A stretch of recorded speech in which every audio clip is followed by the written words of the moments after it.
I am co-chair of the Thursday evening speaker series. I co-chair with Joni and Fraser, who cannot be here tonight. It's an interesting series.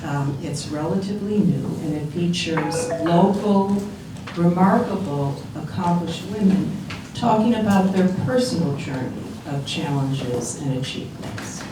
And tonight, we are very lucky to have Maggie Hodges talk about her journey, and what's particularly interesting is her development as a landscape painter later in life. And as you can see, we're fortunate to have some of her beautiful paintings surrounding us. So I thought I would just give a little history. So Maggie's love of the beauty of the Pioneer Valley began when she moved here 40 years ago. She grew up in Philadelphia, where her mother was a sculptor and introduced her to the arts at a young age. Maggie received a Bachelor's of Fine Arts with a concentration in graphic design, and then she went on to design for Hasbro and for Spalding Sports. After having children, she designed a line of children's clothing, and those of you who have kids in their 30s, I do remember, it's quite beautiful. Maggie's pursuit of painting emerged when she was in her 50s. And it began with a beginner's class in watercolor. And then she discovered that she loved oil paints. So initially, she painted portraits and still lifes, and then she learned about plain painting, which is plein air, thank you. Plein air painting, which is the art of painting outside. She is a member of the Amherst Society of Plein Air, or I got that wrong, the Amherst Plein Air Society, okay, and the Oil Painters of America.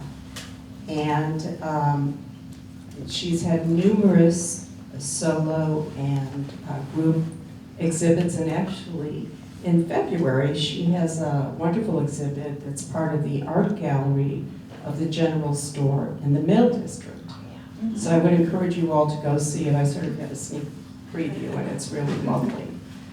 In 2022, the trustees of the Forbes Library acquired.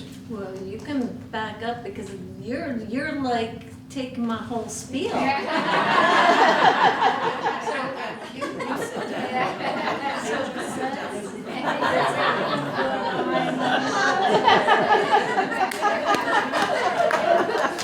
I have nothing more to say.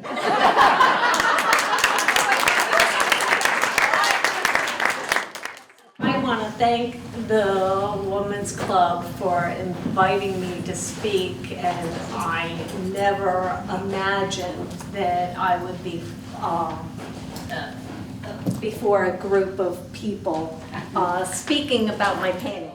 10 years ago, I decided to return to my fine art roots, and I took a class at Holyoke at the craft center that doesn't exist there anymore, and then a drawing class, and I was loving returning to doing this, and it was a hobby for me.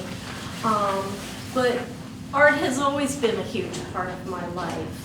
My mother was a sculptor. She did these amazing pieces.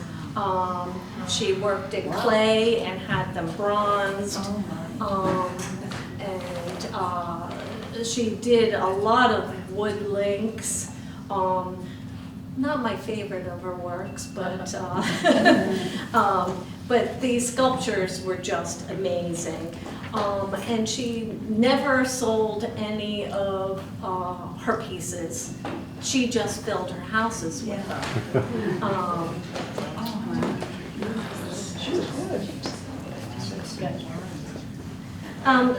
So I grew up in a very affluent family in Philadelphia, in a huge 8-bedroom house full of amazing art and antiques.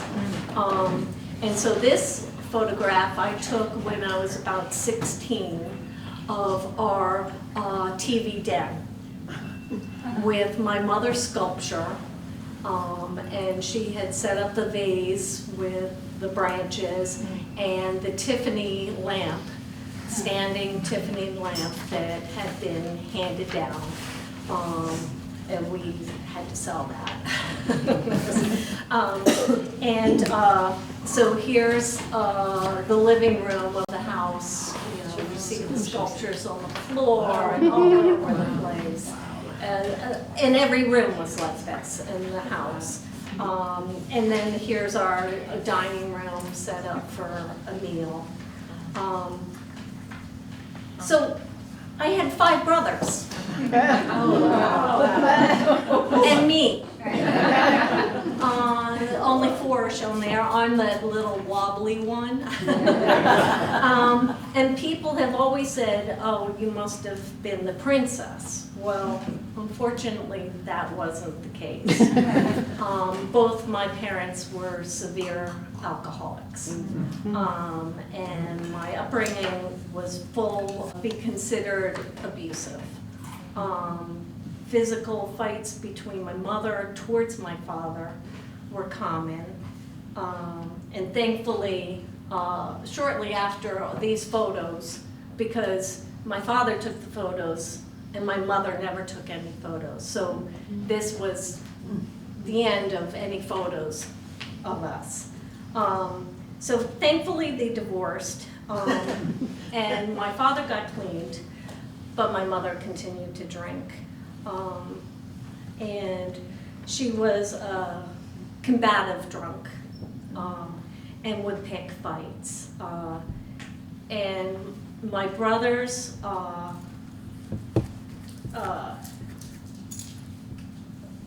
started to direct their anger towards each other. And the physical fights and abuse towards them and towards my mother was destructive. And anytime anyone stood up to her for any reason, the fallout wasn't good. My brother, who was just older than me, turned his anger against me. And he had a life full of anger, unhappiness, and substance abuse. And he ended up committing suicide. So going through the photos for tonight, I found this one. What's my mother doing? She's drinking. That's how I saw her all the time. So early on, from this age, I learned to keep quiet, lay under the radar, avoid conflict, and try and hide. And thank goodness I wasn't one of the boys. I think being a girl was to my advantage because they were I was less likely to come to a lot of the abuse that was going on. So the big thing was, I always had my drawing. I just loved it. I had craft fairs and craft projects and photography, and I loved being outdoors.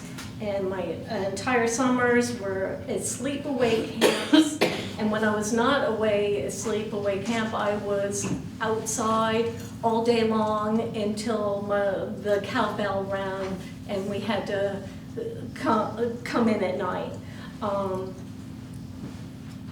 So I went back and tried to find one of my early drawings. And so here is, I think, at age 14. So huge change in my life came when I had the opportunity to go to boarding school, like my older brothers had done. And I chose to go to Williston, Northampton, up here.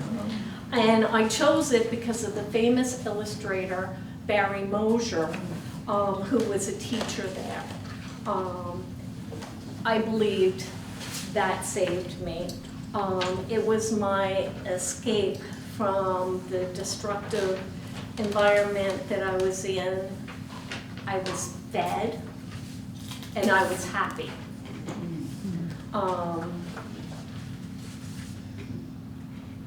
I missed something.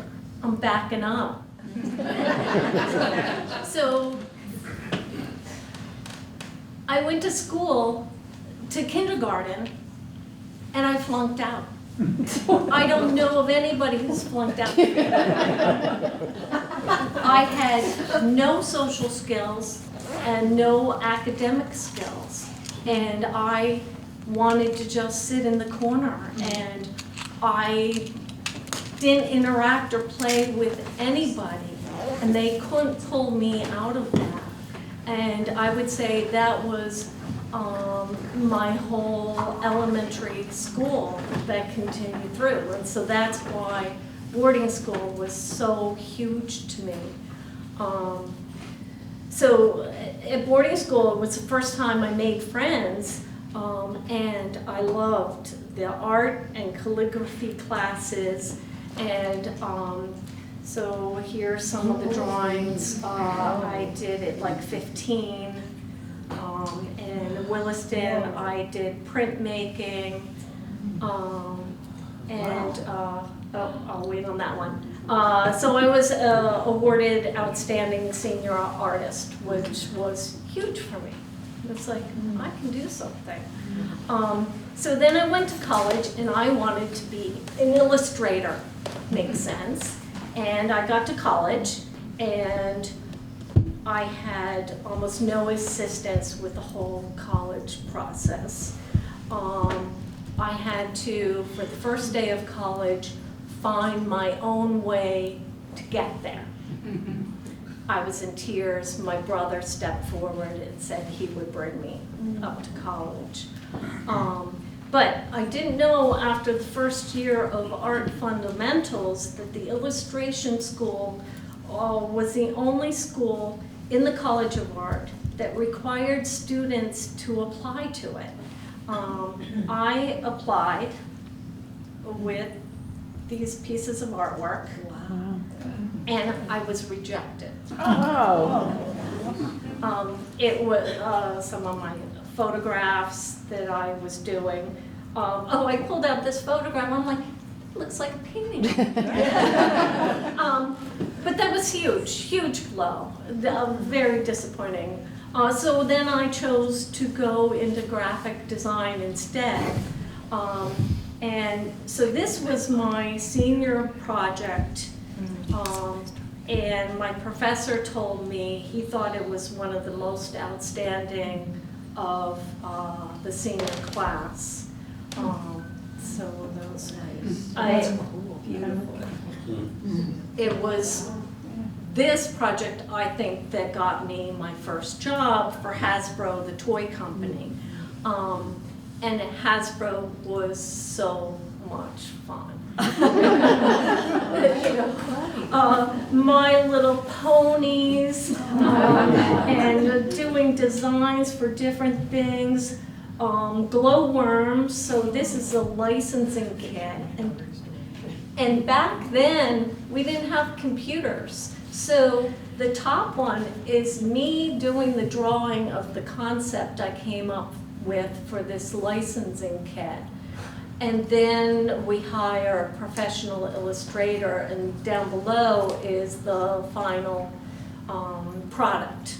And then this was the inside. I envisioned it being cut out, so you open it up, and again my drawing, and down below the finished product. And then Transformers, so cool. Oh my God, going to the photographers for hours and setting these things up and bringing the slate in. It was fun. And G.I. Joes. Going to the photographers with bags and bags bags of sand and setting up the sand on the table and then setting up these G.I. Joes and newsletters. So this is a newsletter I did on G.I. Joe. Then I got married and I moved to this area. Ironically, and I'm back, in the Williston area. And I got a job at Spalding Sports. Just as much fun. I did packaging. So these, again, are hand-drawn, submitted to the marketing department. I think they chose the top 2 designs. Here's a volleyball advertisement that I did, and the one to the left is the one they chose, and then it won Western Massachusetts Advertising Award. And this one won an award too. So here's my calligraphy coming into play, which is kind of a theme throughout my life, is I use my calligraphy. But I love drawing the little dudes. And then my biggest project was their catalogs. So here I submit a bunch of different designs, and marketing, looks over it, and this is what they went with. So 89, 90, so two different years. I did the catalogs, and what it also meant was setting up all the photographs for the product, but also I did logos for the basketballs, packaging. It was very neat. So then I had daughters. I had my daughters, and I was thrilled to stay home with them and give them all the attention that I hadn't received growing up. And I remember one night reading to my daughter, and I started to cry because I thought, I never had anybody read to me. And I was so thrilled to be able to give this to them. But I started making them clothing, and I then took it to a business, and that was a lot of fun too. This was back in the days where people dressed their kids, and I orders for, oh my God, matching Christmas outfits, weddings. I did weddings where there would be like 6 kids dressed in outfits.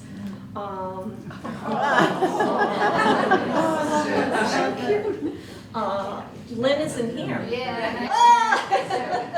Lynn's daughters. Her babies. So that was a lot of fun. But again, my calligraphy came in handy, designing my own logo and designing a website, and I sold them on the web.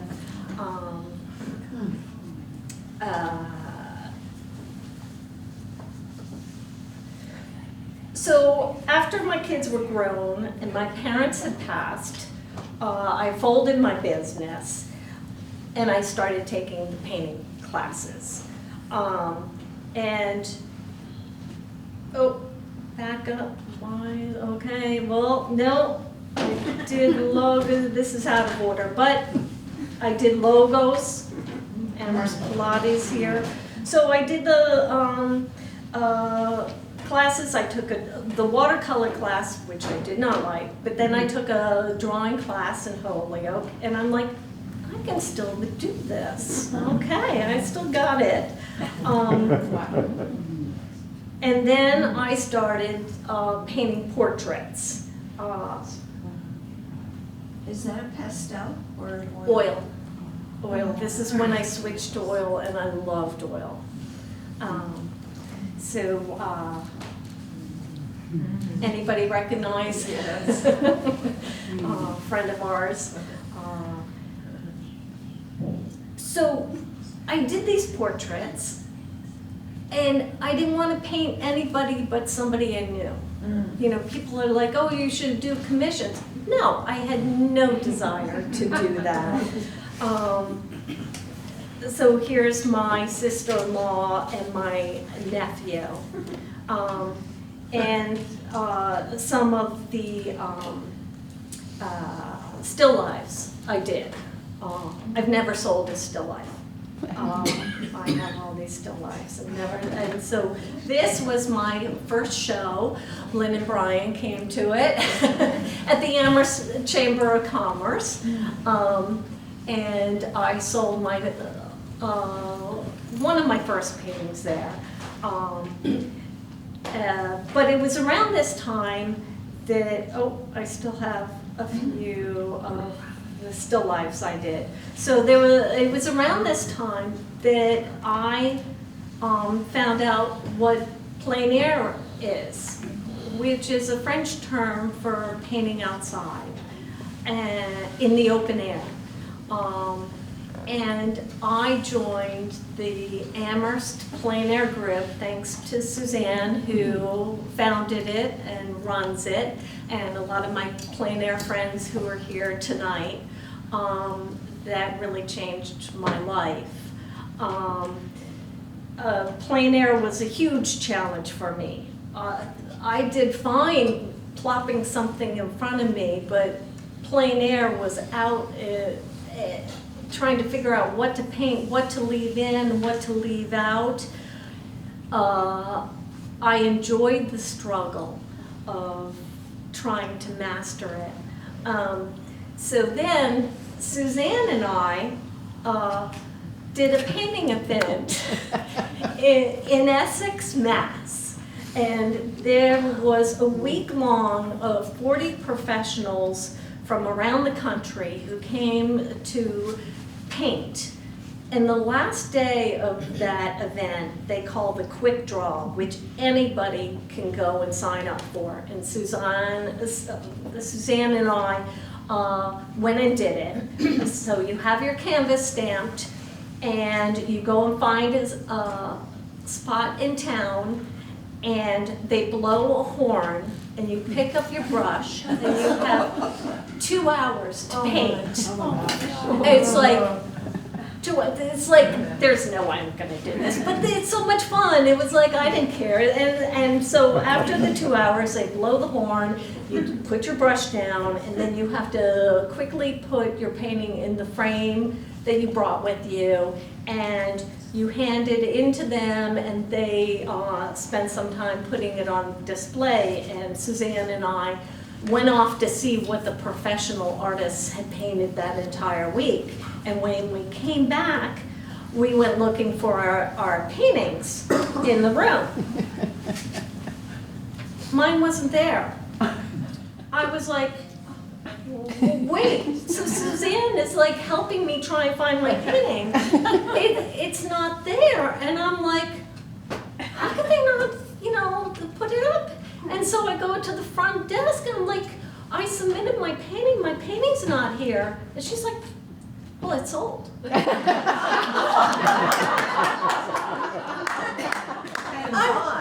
was like, I didn't even photograph. And it was just like, wow, I can do this. This is what the professional artists are doing. I was like, wow. After that, we did, Suzanne organized week-long painting trips. This one was to Gloucester. And then I found out about Plein Air magazine, and they have painting trips for artists from all around the country to come and gather together. So during COVID, turns out they had one of their events in the White Mountains. New Hampshire was the only state that would allow a group of people to come and gather. So my friends are like, what? You're going to an art thing during in the heart of COVID? And so, but every day I went out on my own and set my stuff up. And so here's the end of the week. I had all these paintings. And so here's some of the other events. But at the end of the evening, after painting all day, the artists came back, and for that one, it was a wedding tent that wasn't being used outside. And we all put our paintings on these tables, and by the end of the week, there was hundreds of paintings out there. And some of the artists that attended were professional artists, and I have now done 6 or more of these events.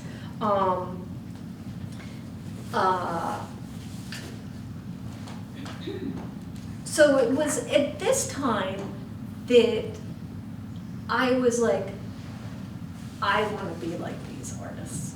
I want to paint as good as they are painting, and I want to sell them.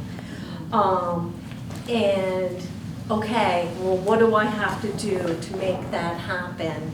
And so I built a website. I designed a logo. I wrote out my name, I would say, about 300 times before I found one that I liked. And then Bill Gillen was turning his architecture studio that he had retired in the Red Barn building into artist studios, and I decided I would rent a studio there because I had it in my, above my garage. I had a studio, and people would come to see my paintings, and I would be like, well, excuse the bathroom, I'm close to that. And so I wanted to be professional and up my game. And I also went through months of inventorying at that point all the paintings I had done, which was quite a challenge, and making a spreadsheet of them.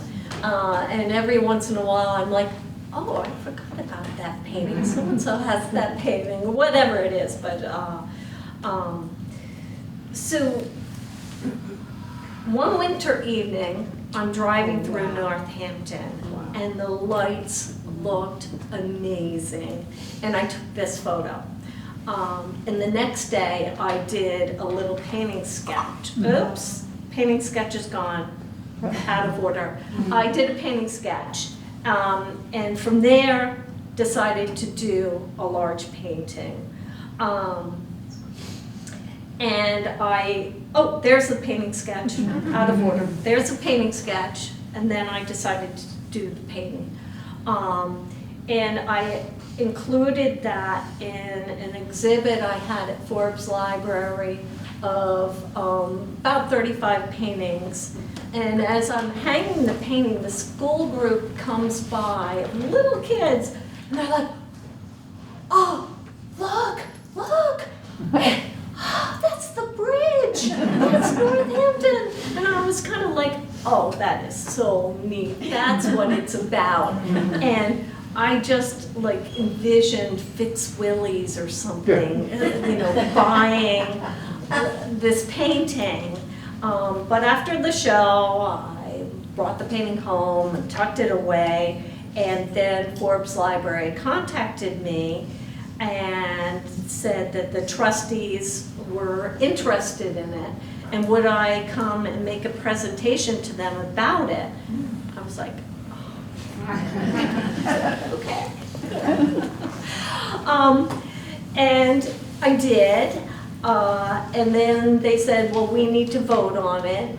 And they're like, yay, all the hands went up. Nay.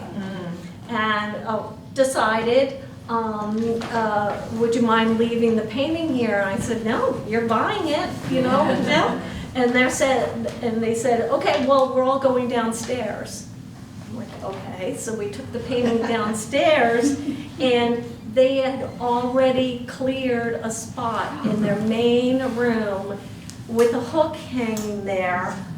So here we are with here I am with the trustees after my spiel, and then they hung the painting up. So there it's in the main reading room at Forbes Library. That was like such a boost. I'm like, I'm an artist.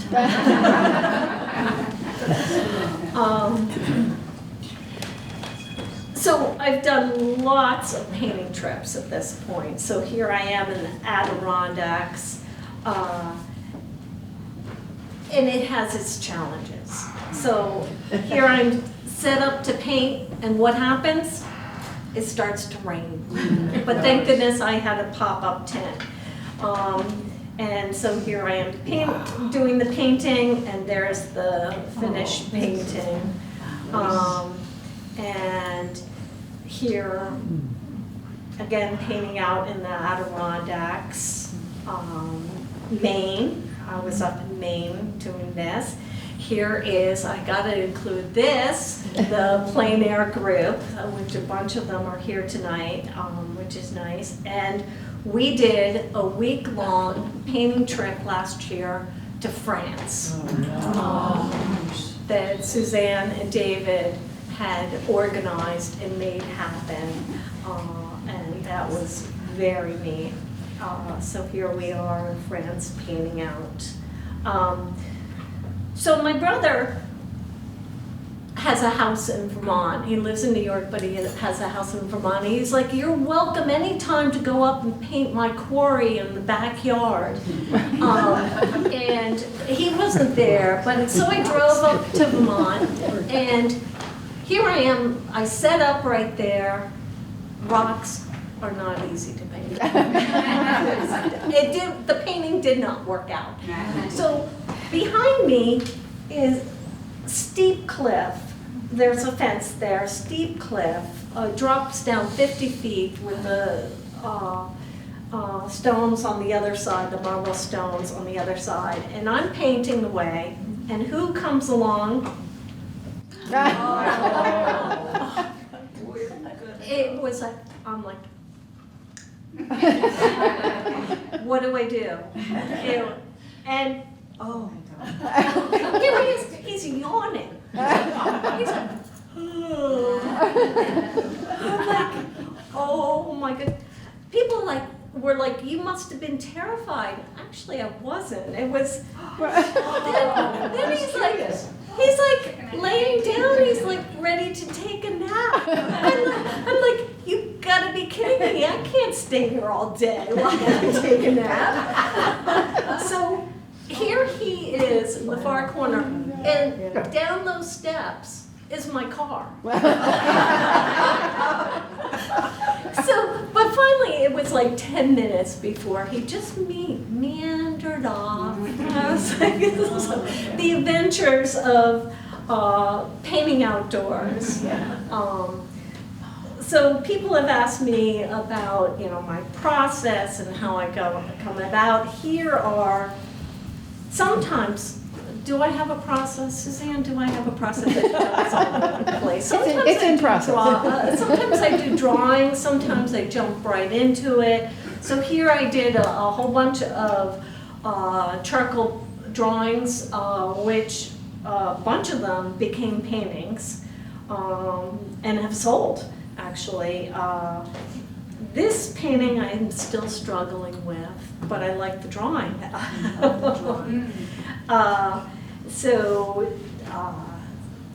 Here's some marsh ones that I'm starting. And a lot of these I'm still working on. Oh, the bottom one here is the one I used on the card that's over there. Here I've done some small painting, I call them painting sketches, before delving into the big painting. Sometimes that helps and sometimes it's a detriment. And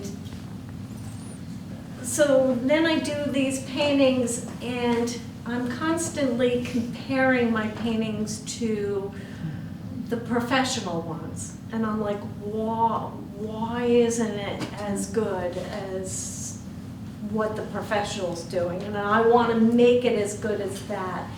And I will work at painting. Sometimes working it like that, it improves it, and sometimes it's to its detriment. And it ends up in my closet of 100 paintings that just will never make it.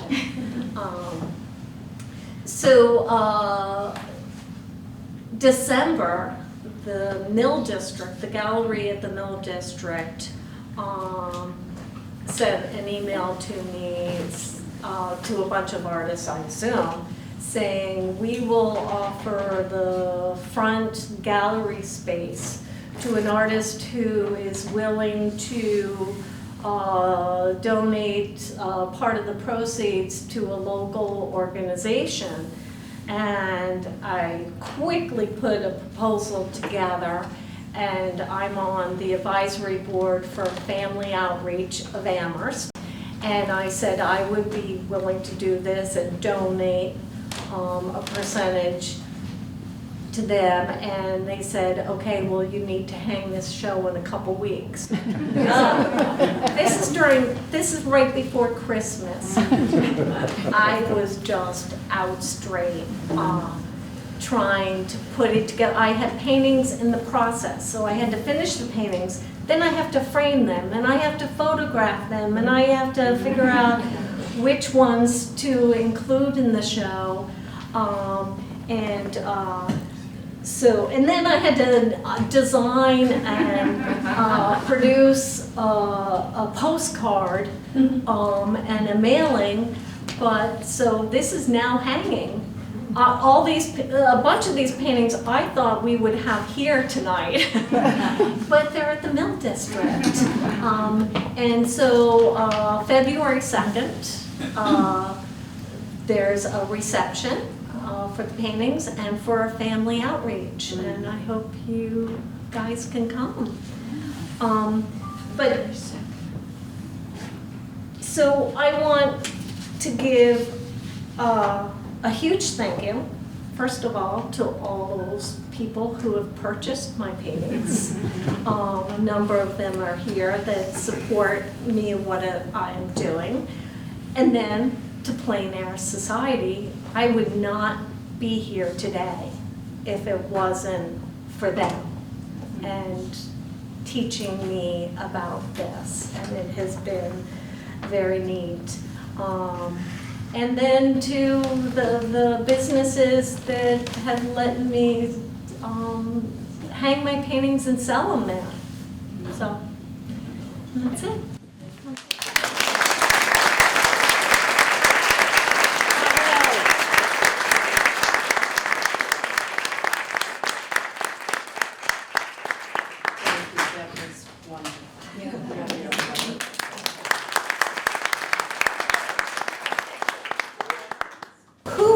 Ever guessed that that little girl who just wanted to hide out and not be noticed would be standing here before you today.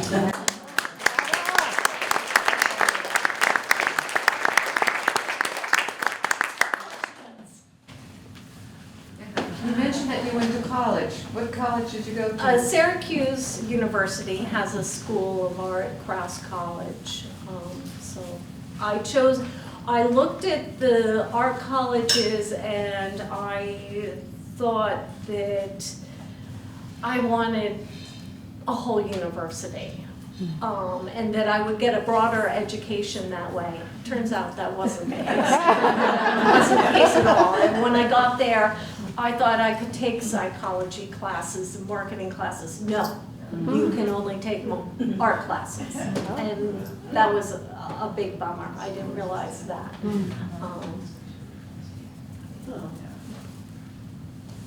Yeah, I was wondering, when you switched to oil paint and your style went from very tight and precise calligraphy and graphic design to something more impressionistic and soft, how did you change your mindset to get those new effects? I'm still working on it.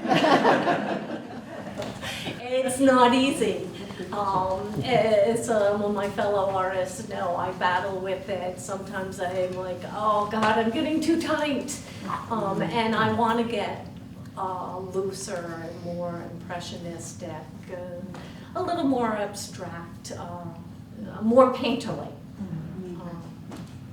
And you see some of my early pieces are very tight.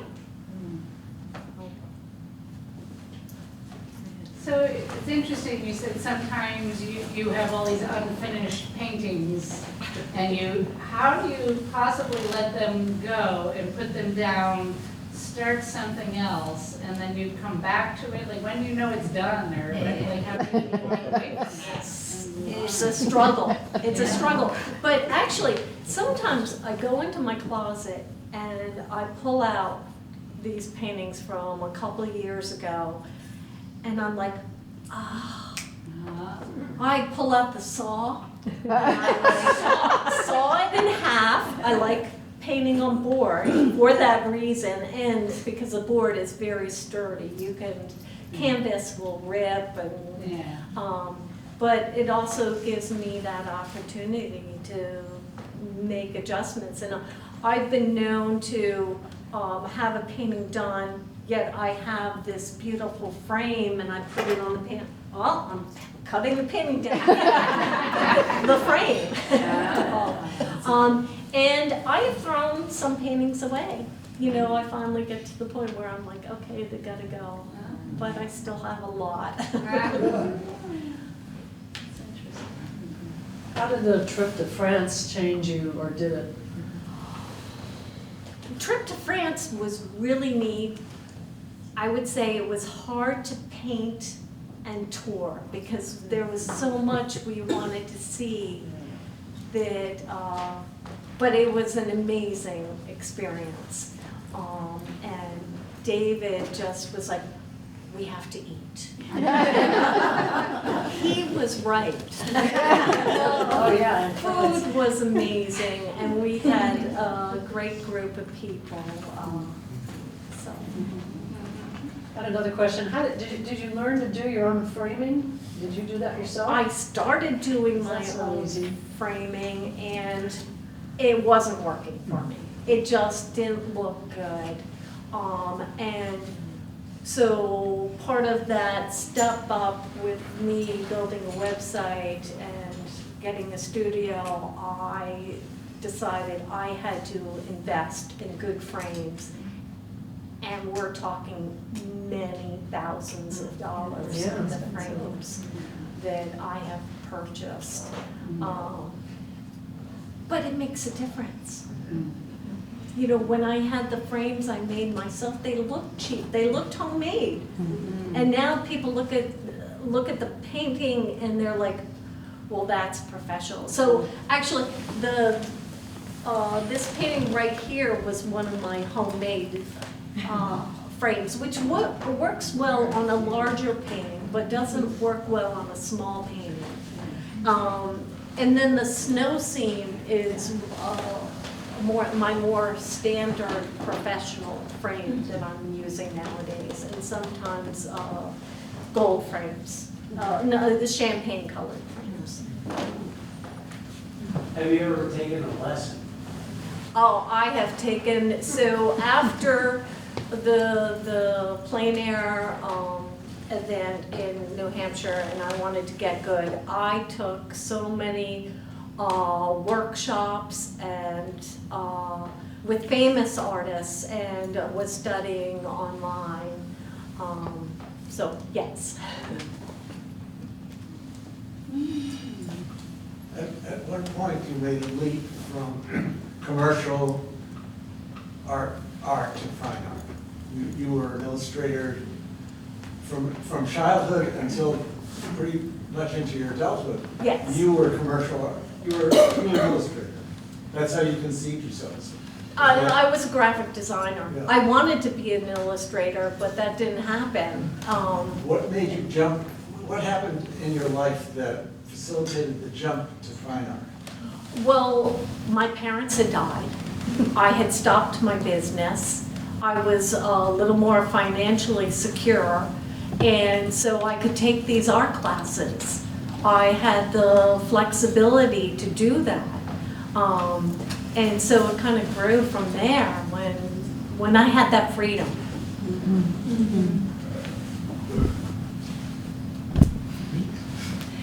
Do you do everything plein air now? Outside? No, I'm still in my studio, and I live with my camera. And I could do a whole slideshow on the photography that I have taken. That's a whole different thing. And so I do work from photographs, and now when I have a scene in front of me in Northampton, I will take a whole bunch of photographs and trying to see the different lights. And so this was a studio painting, though I've been there at that area and painted outdoors. So that's huge. It comes into play. So I've done enough of painting outside that when I get into the studio, I can apply that to what I'm doing. No. Yeah, that kind of a similar question is, are you surprised at yourself that plein air became a thing for you? What's plein air? I didn't know what plein air was. It was huge.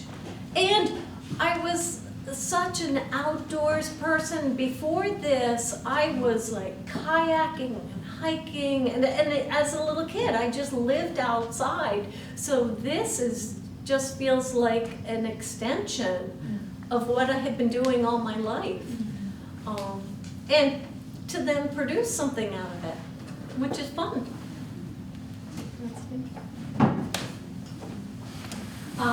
When you are painting, I guess, landscape, do you use your eyes more or your mind?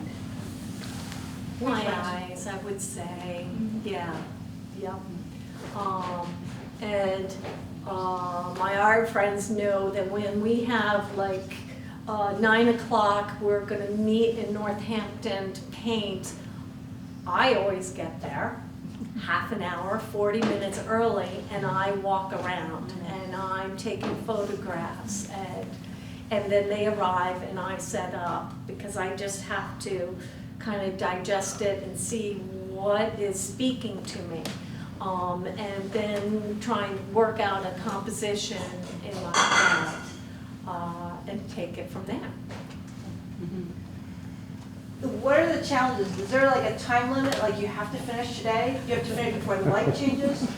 So that's a good one, because we get there and we set up and the light is hitting the left side of the tree and the beautiful shadow to the right, and set up and start painting, and 40 minutes later the sun is hitting the right side of the tree and the shadows to the left. It's a struggle, and you really only have 2 hours to paint outside. And a lot of times I'm painting with my camera right there, because I'm painting and then all of a sudden this beautiful cloud comes through. I'm like, oh my God. I'm often taking it back to my studio afterwards and doing touch-ups. Rarely would I say that I get it done on site. There's always something I get back and I'm like, ooh, that needs a little tweaking, or and sometimes it needs big tweaking, and I have my photographs to help me. But I still have that spontaneity of being outside to add to the You said you started out doing watercolors and then you switched to oils. And would you talk a little about the difference that you found in watercolors versus oils? Initially in my slideshow, I had my first watercolor, which was so horrible, I didn't want to show it. But then I did, in that class, I did a couple watercolors of birds that were great. But oil paints, you can go back into it. And you start with the darks and you build up to the lights. Watercolors is the opposite. You start with the color of the paper and you work around it, and it's not very forgiving. Oil paints, I can take my oil painting out 4 years later and rework the whole thing. And I love it. Well, I want to thank you for your talk. It was wonderful, and as an appreciation, the Amherst Women's Club has planned for you and our club.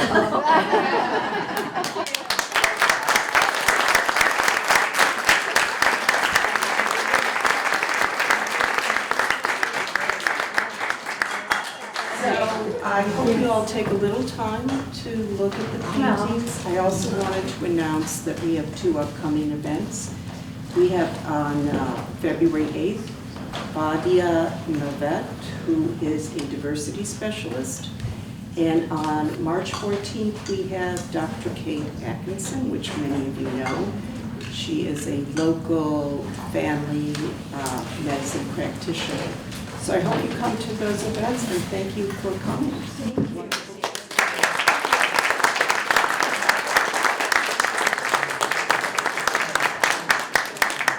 Thank you. I thought I would be talking to like 15 people. I just had no clue.